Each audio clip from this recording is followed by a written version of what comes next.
Hello and welcome to Gecko Online. In today's lesson, we'll take you on the journey of sustainable business. We've been working with business and manufacturing in China, seeing the change in attitudes towards sustainability. People want to know if business really can prosper by going sustainable, or if this is all just wishful thinking. Everything we've seen has convinced us that business really can lead the way.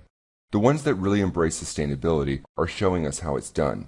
But to understand where we're headed, we need to look back and see how far we've come, and how far we have yet to go. Before we set off, let's just get one thing out of the way. It's this word sustainable, since we'll be using it a lot. Really what it means is not unsustainable, not the end of the world. So it means we're not using up all the stuff on Earth, we're not covering it in waste that never goes away, and we're making life better for people, not worse. That's a good journey for business to be on. After all, we invented business to make our lives better. Our journey starts back in the 1800s, at the start of the Industrial Revolution. Back then we wouldn't call it a journey to sustainability. It looked more like a war between industry and the environment. Coal was burned freely with no filters, and the air in the industrial cities in Europe and America became increasingly gray. Unconstrained by any environmental laws, industry continued to release more air and water pollution every year for 100 years. By the middle of the 20th century, the levels of pollution were jaw-dropping. In December of 1952, London was hit by the Great Smog, when the pollution was so heavy that within days it had killed 4,000 people and sickened over 100,000. Meanwhile, the United States experienced similar smog events, as well as uncontrolled water pollution. The Cuyahoga River in Ohio oozed black with pollution, and when the river caught fire in 1969, for the 13th time, it finally drew attention to the condition of the rivers. Citizens had had enough, and demanded that environmental laws be passed. Britain and America soon passed their first Clean Air Acts and Clean Water Acts to regulate the worst of the abuses. Industry was forced to pay for pollution damages and install expensive pollution treatment equipment. Companies who failed to comply with the laws were shut down or forced to pay fines, and their profits plummeted. A lot of them started moving their production to factories in China and developing countries, where environmental laws were less strictly enforced. It became clear to everyone in business that protecting the environment was a cost, plain and simple. So the battle lines were drawn, with business on one side and environment on the other. Would we always be forced to choose between the two? The laws did help the environment a little, at least in the developed countries, but the story doesn't stop there. There was another movement in the 60s that brought conditions to a head. Cheap production had already gotten ahead of what people even wanted, so they needed a way to increase demand. Advertisers and marketers put their heads together and consumerism was born. More and more cheaper products appeared on the market, designed to last for short times so more could be sold. Production increased, and with so much of the manufacturing already happening in countries with little environmental enforcement, environmental impacts got worse, not better. One multinational company set up a chemical plant in Bhopal, India, ignoring safety regulations and working with oversized tanks of deadly poisonous chemicals next to the homes of a million people. Late one night in 1984, a tank ruptured, releasing the toxic chemicals into the air of the city. Panic broke out as people woke up in clouds of poisonous gases that burned their lungs and killed 20,000 people. It became clear that government regulations alone would never be enough. Businesses had to find their own reasons for pursuing sustainability. One reason was that energy and resources started to get expensive. In 1973, war broke out in the Middle East. Oil-producing nations closed the pipelines, and gas tanks around the world hovered on empty. People waited in line at gas pumps for hours, only to find the pumps empty by the time the line finished. Oil prices shot up to 4 times the original price and stayed there for a decade. The stock markets crashed, and business ground to a halt. Today, the oil prices are even higher. It was a wake-up call. Some companies realized they could save money by using less energy and materials for their products and services. These companies were starting out on a new stage of the journey by choosing to do more for the environment than the law required. They were taking their first cautious steps towards sustainability. We call them the tiptoers. Saving money wasn't the only reason. Companies also had their reputation to think about. If people believed the company was helping out in their community, making safe and healthy products, and treating their workers fairly, it would improve their reputation and give them more customers. If people felt the company was poisoning the environment, using dangerous chemicals in their products, and abusing workers, they would look bad and lose customers. Since so many companies had already moved their factories overseas, there was nobody to police them, so the corporations were responsible to police themselves. They called this corporate social responsibility. So they made a special new department in the company, the Corporate Social Responsibility Department, and gave them the job of making the company socially responsible. The CSR departments did great work, donating money to build schools, contributing to local charities, organizing community events, and tree planting. All good news. The only problem was, it wasn't really helping that much. Sure, the companies were saving a bit of energy here and there, but that was never going to get them off fossil fuels entirely for truly sustainable energy, not to mention dealing with waste, toxics, or labor issues. And the CSR departments couldn't help much, since they were separate from most business operations. So while the CSR departments were off planting trees, the rest of the company was doing business as usual. And they weren't even breaking even on the money they were paying for CSR. When they asked hundreds of tiptoer companies about it, less than a quarter said their sustainability investments were paying off. So far, the sustainability journey wasn't looking so good. If it just meant companies changing their light bulbs and planting a few trees, it wasn't ever going to get us anywhere, and it wasn't even making money, so companies might as well save themselves the trouble.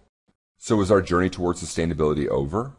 Not quite. You see, all those problems that made us care about sustainability in the first place haven't gone away. In fact, they're getting worse, and more people are starting to pay attention. First, the governments are still pushing companies, and the regulations keep getting stricter, even for companies that moved all their factories overseas. When European regulations required electronics companies to recycle their products when people finish with them, that affected every company that wants to sell in the EU, even if they're from China or America. Second, the investors are getting involved. If a company is about to get fined by the government for pollution, or have its reputation ruined because of an environmental scandal, the investors could lose a lot of money, so they want to know the risks. The Carbon Disclosure Project pushes companies to disclose their climate change risks, and it has a lot of muscle behind it. It represents investors with $71 trillion under management. That's more money than the entire world's GDP in 2010. Third, employees want to work for companies they can believe in. The best job candidates are now looking very carefully at companies' sustainability track records. After all, if you got good enough grades in school to choose the company you worked for, which one would you choose? And most importantly, consumers care more than ever about buying from companies that do the right thing. Many of them care not only about product quality and personal health effects, but about the impact of the company on the environment and society. Marketers have come up with a name for this segment. They call it LOHAS, Lifestyles of Health and Sustainability, and it has become a major influence on how companies market their products. In this new landscape, some companies see sustainability as essential for being competitive. They pursue it not only for cost savings and improving their reputation, but they're going further, embracing sustainability as part of their core business strategy. Because they're consistently walking the walk and not just talking about it, we call them the marchers.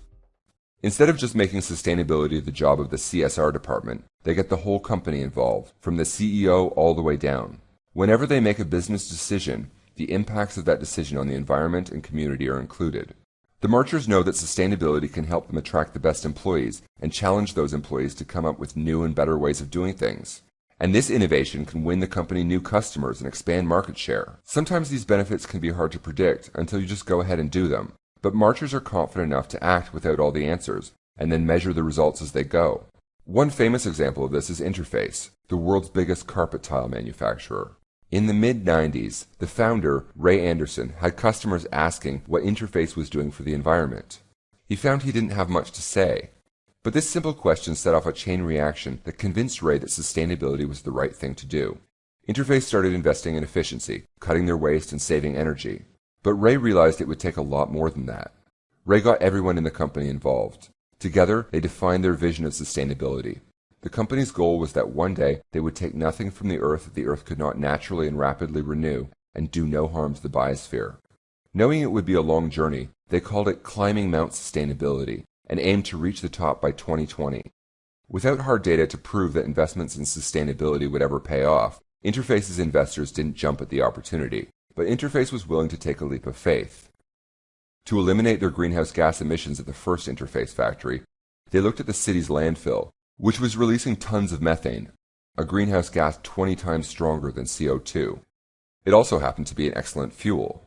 If they could find a way to harvest that methane, they would eliminate all of their factory's emissions and save money on their energy costs. They couldn't prove for sure that it would pay off, but their research convinced them that it was likely enough to go ahead. Sure enough, they not only got enough methane to fuel their plant, but enough to sell to other factories, easily paying off their investment. By eliminating the city's main source of methane emissions, their factory became carbon neutral. As if that weren't enough, they were also able to sell carbon neutral carpets, which became a surprise hit with customers. With this momentum behind them, they were ready to attempt something that had never been done before, taking the old carpet piling up in landfills and recovering the materials to turn it back into new carpet, closing the loop. They had to invent all the technologies to do it, but today 40% of Interface's carpet is made out of old carpet or biomaterials. Their waste and greenhouse gas emissions are a quarter of what they were when they started their journey. This goes for all their plants, including the new one in China. Cost savings alone are not enough to explain the full value that Interface has achieved through sustainability. As Ray puts it, the goodwill in the marketplace has been astonishing.